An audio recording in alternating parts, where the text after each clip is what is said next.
ಮಾಡಿ ಹೆಂಗಿದೆ ನೋಡಿ. ಬಜಾಜ್ ಬಂದ್ಬಿಟ್ಟು ನೋಡಿ ಈಗ CNG 125 ಬಿಟ್ಟಿದ್ದಾನೆ. ಏನಾದರೂ ಒಂದು ಎಕ್ಸ್ಪೆರಿಮೆಂಟ್ ಮಾಡ್ತಾ ಇರ್ತಾರೆ. ಕೆಲವು ಗಾಡಿಗಳು ಈ ಥರ ಪ್ರಾಬ್ಲಮ್ ಬರುತ್ತೆ. ಹಲೋ ಸ್ನೇಹಿತರೆ, welcome back to my channel. ಮತ್ತೊಂದು ವ್ಲಾಗ್ಗೆ ನಿಮಗೆಲ್ಲ ಸ್ವಾಗತ. ಅದೇನು ಅಂತ ಸ್ನೇಹಿತರೆ ಗೆಸ್ ಮಾಡಿ ಹೆಂಗಿದೆ ನೋಡಿ.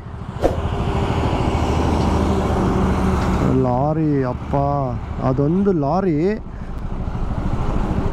ಲಾರಿ ಅಲ್ಲಿದೆ. ಅದರದ್ದು ಫ್ರಂಟ್ ಇಂಜಿನ್ ಅದು ಇಷ್ಟು ದೊಡ್ಡದು, ವಿಂಡ್ ಮಿಲ್ದು ಒಂದು ರೆಕ್ಕೆ ಅದು. ಸೊ ಅದನ್ನೇ ಕ್ಯಾರಿ ಮಾಡುತ್ತೆ. ಐ ಡೋಂಟ್ ನೋ ಇದನ್ನು ಹೆಂಗೆ ರೋಡಲ್ಲಿ ತೊಗೊಂಡೋಗ್ತಾರೆ ಅಂತ ನಾನಂತೂ ನೋಡಿಲ್ಲ. ಈ ಥರ ಹೈವೇಗಳು ಸ್ಟ್ರೈಟ್ ಹೈವೇ ಇದ್ದರೆ ತೊಗೊಂಡೋಗ್ತಾರೆ ಅನಿಸುತ್ತೆ. ಮುಂಚೆ ನಾನು ಏನು ಅಂದ್ಕೊತಿದ್ದೆ ಅಂದರೆ ಅದು ಬಂದುಬಿಟ್ಟು ಏನು ಏರೋಪ್ಲೇನ್ದು ರೆಕ್ಕೆಗಳು ಅಂತ ಅಂದ್ಕೊಬಿಟ್ಟಿದ್ದೆ. ಆಮೇಲೆ ಗೊತ್ತಾಯಿತು ಅದು ವಿಂಡ್ ಮಿಲ್ದಂತೆ. ಬಟ್ ಇದು ಈ ಕಡೆ ಪಾರ್ಟ್ ನೋಡ್ತಾ ಇದ್ದಾರೆ ಸೇಮ್ ಏರೋಪ್ಲೇನ್ ರೆಕ್ಕೆ ಥರನೇ ಇದೆ. ಗೊತ್ತಿಲ್ಲ, ಏರೋಪ್ಲೇನ್ ರಿಲೇಟೆಡು ಇರ್ಬೋದು, ಹೇಳೋಕ್ಕಾಗಲ್ಲ. ಸೊ ಸದ್ಯಕ್ಕೆ ನಾವಿವತ್ತು ನೈಸ್ ರೋಡಲ್ಲಿ ಇದ್ದೀವಿ ಸ್ನೇಹಿತರೆ. ಅದಕ್ಕಿಂತ ಮುಂಚೆ ಒಂದು ರಿಕ್ವೆಸ್ಟು, ಯಾರ್ಯಾರು ಇನ್ನೂ ಚಾನಲ್ನ ಸಬ್ಸ್ಕ್ರೈಬ್ ಆಗಿಲ್ಲ ದಯವಿಟ್ಟು ಸಬ್ಸ್ಕ್ರೈಬ್ ಆಗಿ. ಇವತ್ತು ಬೈಕ್ ಬ್ಲಾಗು ಬಂದ್ಬಿಟ್ಟು ಏನು ವಿಷಯ, ತುಂಬ ದಿನ ಆಗಿತ್ತು. ಸುಬ್ರಹ್ಮಣ್ಯ ಆದಮೇಲೆ ನಾವು ಎಲ್ಲೂ ರೈಡೇ ಮಾಡಿರಲಿಲ್ಲ.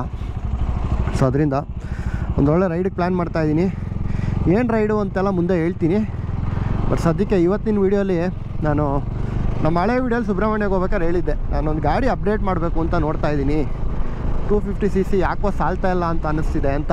ಎಕ್ಸ್ಪೆಷಲಿ ಈಗಿರೋ ರೋಡ್ಗಳಿಗೆ 120 ಇದ್ರೂ ಸಾಕಾಗಲ್ಲ ಅನಿಸುತ್ತೆ. ಹಂಗೆ ಅಂದ್ಬಿಟ್ಟು ಈ ಗಾಡಿ ತೊಗೊಂಡು ತಪ್ಪು ಮಾಡಿದೆ ಅಂತಲ್ಲ, ಓಡಿಸಿದ್ದೀನಿ 3 ವರ್ಷ, ನನಗೆ ಸ್ಯಾಟಿಸ್ಫ್ಯಾಕ್ಷನ್ ಕೊಟ್ಟಿದೆ ಗಾಡಿ ಫುಲ್ಲು.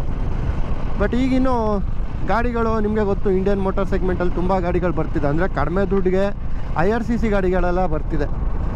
ಸೊ ಅದರಿಂದ ಒಂದು ಯಾವುದಾದ್ರೂ ಒಂದು ಅಪ್ಗ್ರೇಡ್ ಮಾಡೋಣ ಅಂತ ಮನಸ್ಸು ಕೇಳ್ತಾ ಇದೆ, ನೋಡುವ. ಸೊ ಅದರಿಂದ ಈ ವಿಡಿಯೋಲಿ ಬಂದುಬಿಟ್ಟು ನನಗೆ ನೆಕ್ಸ್ಟ್ ಗಾಡಿ ಏನೇ ತೊಗೋಬೇಕು ಅಂತ ಅಂದರೆ, ನೀವು ಡಾಮಿನಾರ್ ಇದ್ದರೆ ಅಥವಾ ಯಾವುದಾದ್ರು ಗಾಡಿ ಇದ್ದರೆ ಯಾವುದ್ಯಾವುದು ವಿಷಯಗಳನ್ನ ತಲೆಯಲ್ಲಿ ಇಟ್ಕೊಂಡು ಗಾಡಿ ತೊಗೊಳ್ಳಿ ಅಂತ ಹೇಳೋಕ್ಕೆ ವಿಡಿಯೋ ಮಾಡ್ತಾಯಿದ್ದೀನಿ.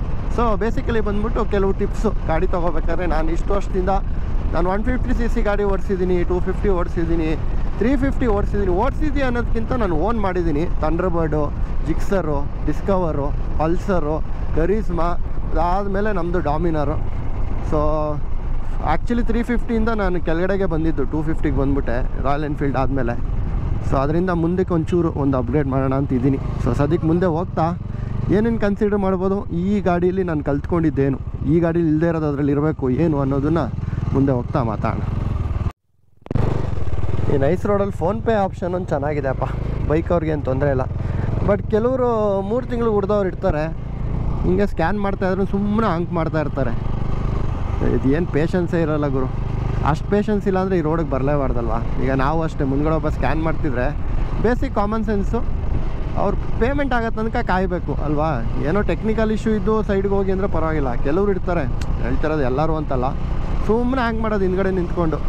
ಏನೋ ಫಾಸ್ಟ್ ಟ್ರ್ಯಾಕ್ ಇದ್ರಲ್ಲಿ ಬಂದಂಗೆ, ಫಾಸ್ಟ್ ಟ್ರ್ಯಾಕಲ್ಲಿ ಬಂದರೆ ಆರನ್ ಮಾಡ್ಬೋದಲ್ಲ, ವೆಯ್ಟ್ ಮಾಡೋಂಗಿಲ್ಲ. ಸ್ಕ್ಯಾನು ಕ್ಯಾಶ್ಗೆ ಅಂದರೆ ಸ್ವಲ್ಪ ಟೈಮ್ ತೊಗೊಳುತ್ತೆ. It's okay. ಸೊ ಸ್ನೇಹಿತರೆ, ಇವತ್ತಿನ ಟಾಪಿಕ್ ಬಗ್ಗೆ ಮಾತಾಡೋಣ. ಮುಂದೆ ಯಾವ ಗಾಡಿ ತೊಗೋಬೋದು ಅಂತ ನೀವು ಹಂಗೆ ಕಮೆಂಟ್ ಸೆಕ್ಷನಲ್ಲಿ ಹಾಕಿ ನನಗೆ.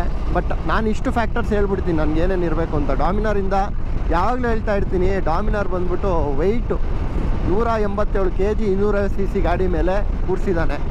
ಅಂದರೆ ನಾನು ಹೇಳೋದು ಇದು ಇರಬಾರ್ದು. ನನಗೆ ವೆಯ್ಟು ಒಂದು ಅಟ್ಲೀಸ್ಟ್ ಒಂದು 15 kg ಆದರೂ ಕಡಿಮೆ ಇರಬೇಕು. ಬಟ್ CCಲಿ ಕಾಂಪ್ರಮೈಸ್ ಆಗಬಾರ್ದು. Minimum 32 Nm torque, at least Dominar 400 ಅಷ್ಟಾದರೂ ಇರಬೇಕು. ಸೊ ಡಾಮಿನಾರ್ 400 ತಗೊಳ್ದೇ ಇರೋ ರೀಸನ್ ಬಂದ್ಬಿಟ್ಟು ಅದೇ, ಬಂದ್ಬಿಟ್ಟು ಟರ್ನಿಂಗ್ ರೇಡಿಯಸ್ ಎಲ್ಲ ಇದೇ ಥರನೇ. ಅದೇನು ಗಾಡಿ ತಿರುಗ್ಸೋಕ್ಕೆ ಮಲಗ್ಸೋಕ್ಕೆ ಸ್ವಲ್ಪ ಕಷ್ಟ, ಆಮೇಲೆ ನಿಲ್ಲಿಸ್ದಾಗ ಎಳೆಯೋದು ಕಷ್ಟ. ಆಮೇಲೆ ಹಿಮಾಲಯನ್ ನೋಡಿದೆ. ಹಿಮಾಲಯನ್ ಬಂದ್ಬಿಟ್ಟು ಒಳ್ಳೆ ಪ್ರೈಸ್ಗೆ ಒಳ್ಳೆ ಗಾಡಿ, ಆಫ್ ರೋಡಿಂಗ್ ಆಗಲಿ ಆನ್ ರೋಡಿಂಗ್ ಆಗಲಿ ಟಾಪ್ ಸ್ಪೀಡ್ ಎಲ್ಲ ಚಚ್ಚುತ್ತೆ ಈಗಿರೋ ಗಾಡಿ 450cc. ಬಟ್ ಅದನ್ನು ಏನು ಕನ್ಸಿಡರ್ ಮಾಡ್ತಾ ಇಲ್ಲ ಅಂದರೆ ಮೇನ್ ರೀಸನ್ ಬಂದ್ಬಿಟ್ಟು ಅದ್ರದ್ದು ನೀವು ಡಯಾಮೀಟ್ರ್ ನೋಡಿದ್ರೆ ತುಂಬ ಉದ್ದ ಇದೆ ಗಾಡಿ. ಸೊ ನಿಮಗೆ ಲಗೇಜ್ ಸೆಟಪ್ಗೆಲ್ಲ ಸೂಪರು. ಬಟ್ ಓವರ್ಟೇಕ್ ಮಾಡ್ಬೇಕಾದ್ರೆಲ್ಲ ಸ್ವಲ್ಪ ಹುಷಾರಾಗಿರಬೇಕು, ಅದೊಂದು.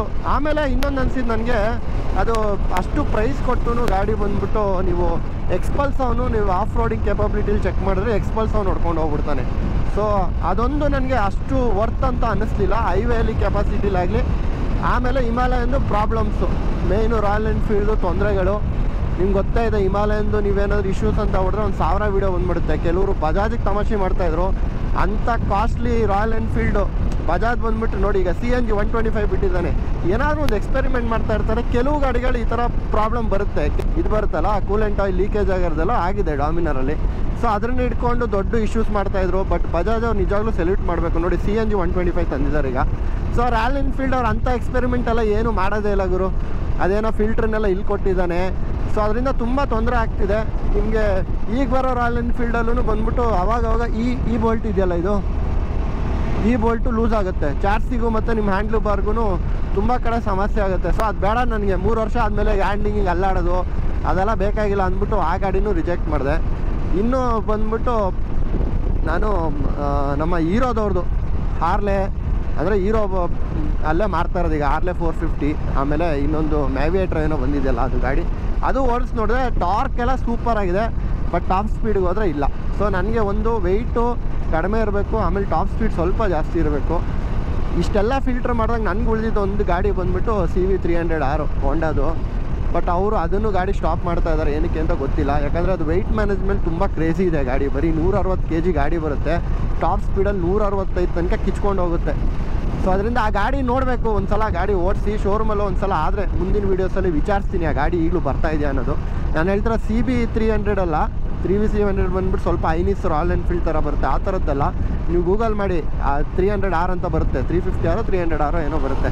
ಸೊ ಆ ಗಾಡಿ ಬಂದ್ಬಿಟ್ಟು ವೆಯ್ಟ್ ಮ್ಯಾನೇಜ್ಮೆಂಟಲ್ಲಾಗಲಿ, ನನಗೇನೋ OLX-ಅಲ್ಲೂ 1-2 ಗಾಡಿ ನೋಡಿದೆ, ತುಂಬ ಕಡಿಮೆ ಓಡಿರೋದೆಲ್ಲ ಸೇಲ್ಗೆ ಹಾಕಿದ್ದಾರೆ. ಸೊ ಆದರೆ ಆ ಗಾಡಿನ ಎತ್ಕೋತೀನಿ. ಸೊ ಅದೊಂದಿದೆ. ಅದು ಬಿಟ್ಟರೆ ನಮ್ಮ ಈಗಿರುವಂಥ ಫುಲ್ಲು ಬ್ಲೂಮಲ್ಲಿರುವಂಥ ಗಾಡಿ NS400Z. ಸೊ ಅದು ಅಷ್ಟೇ. ಒಬ್ಬರು ಕಮೆಂಟ್ ಸೆಕ್ಷನಲ್ಲಿ ಹಾಕಿದ್ರು, ದಯವಿಟ್ಟು ಒಂದು ವೀಡಿಯೋ ಮಾಡಿ ಅಣ್ಣ ಅಂತ. ನೆಕ್ಸ್ಟು ಇವತ್ತಾದರೆ ಹೋಗ್ತೀನಿ, ಬಟ್ ಇವತ್ತೇ ವೀಡಿಯೋ ರಿಲೀಸ್ ಮಾಡೋಕ್ಕಾಗಲ್ಲ. ಈ ವಿಡಿಯೋ ಆದಮೇಲೆ ಬಿಡ್ತೀನಿ. ಆದರೆ ಆ ಗಾಡಿ ಇವತ್ತು ಟೆಸ್ಟ್ ರೈಡ್ ಮಾಡೋಣ. ಬಟ್ ನಾನು ಶೋರೂಮಲ್ಲಿ ನೋಡಿದ ಪ್ರಕಾರ ಏನಾಯಿತು ಅಂದರೆ, ನನಗೆ ಕೆಲವೊಂದು ಅದ್ರದ್ದು ಇಷ್ಟ ಆಗಲಿ. NS400 ಬಂದ್ಬಿಟ್ಟು ಕ್ಯಾರೆಕ್ಟರಿಸ್ಟಿಕ್ಸು ಸ್ವಲ್ಪ ಡಾಮಿನಾರ್ ಥರನೇ, ಅಂದರೆ ಇದಕ್ಕಿಂತ ಸ್ವಲ್ಪ ಪವರ್ ಜಾಸ್ತಿನಿದೆ ಅಂತ ಅಂದ್ಕೊಳ್ಳಿ. ಯಾಕಂದರೆ ಇದ್ರದ್ದು ಬಂದ್ಬಿಟ್ಟು ಬಾಡಿ ಪ್ಯಾನಲ್ಸ್ ಎಲ್ಲ ತುಂಬ ಸ್ಟ್ರಾಂಗಾಗಿ ಕೂಡಿಸಿದ್ದಾನೆ. ಅದರಲ್ಲಿ ತುಂಬ ವೀಕಾಗಿ ಕೂಡಿಸಿದ್ದಾನೆ. ಈ ಪ್ಲಾಸ್ಟಿಕ್ ಕ್ವಾಲಿಟಿ ನೀವೇನಾದರೂ ಹೋದರೆ NS400ಗೆ ನೋಡೋಕ್ಕೆ ಹೋದರೆ ನೋಡಿ, ಇಲ್ಲಿ ಪ್ಲಾಸ್ಟಿಕ್ ಕ್ವಾಲಿಟಿ ಬಂದ್ಬಿಟ್ಟು ಇಲ್ಲಿ ಹಿಂಗೆ ಹೇಳಿದ್ರೆ ಕೈಲಿ ಬರುತ್ತೆ. ಸೊ ಆ ಥರ ಎಲ್ಲ ಸ್ವಲ್ಪ ಕಾಸ್ಟ್ ಕಟ್ಟಿಂಗ್ ಮಾಡಿದ್ದಾನೆ.